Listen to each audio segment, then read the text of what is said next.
Well, they've gone to a whole new level. Let's begin.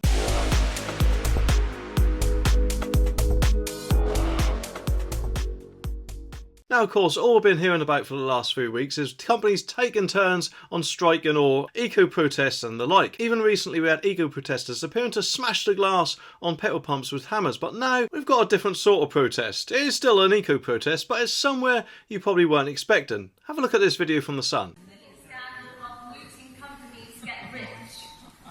We are in crisis, and what goes on in this room every single day makes a joke out of all of us.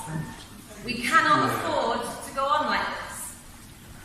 We need a new way of making decisions, where more voices are heard, not just those at the top. We need the true diversity of this country to be represented. We need a citizens' assembly.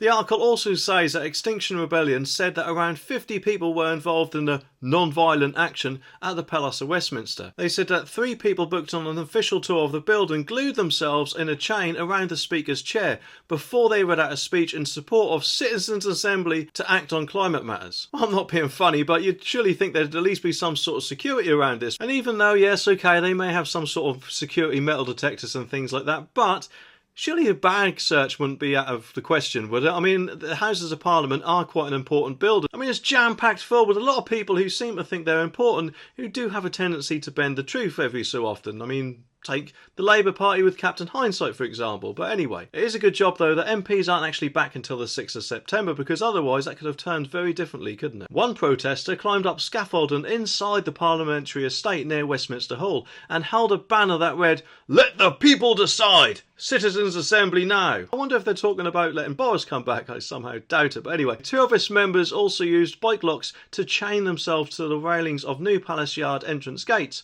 Police responded in a bid to deal with the protesters inside and outside the building. Police responded, hey, well, to be honest, that sounds very scary, although it was more than likely with cups of tea. Well, he's gone by their previous actions with the BLM protests when they just seemed to allow people to chuck statues in the river, and appeared also to let someone try to burn our flag, which, to be honest, I don't think there's any excuse for, and just makes them seem like a laughing stock, doesn't it? Because it's just letting the public do exactly what they like. And also, what do these people actually want? I mean, isn't the green levy we all forced to pay on our electric bills and energy bills not enough for them or something? A House of Commons spokesperson said, "We are aware of the incident and the parliamentary estate and are currently dealing with the situation as a matter of urgency. The Met Police have been approached for comment." Well, we'll probably be waiting quite a while for that, won't we? But in general, don't you think that XR protesters and other eco-protesters, of course, not just them, but do you think they're just a tiny bit hypocritical sometimes? Because I've often seen them turn up to places in reports where they arrive in large vehicles, which obviously use up quite a lot of petrol or diesel, which surely they're against, aren't they? I mean, if they're that eco-friendly, why don't they walk or cycle there?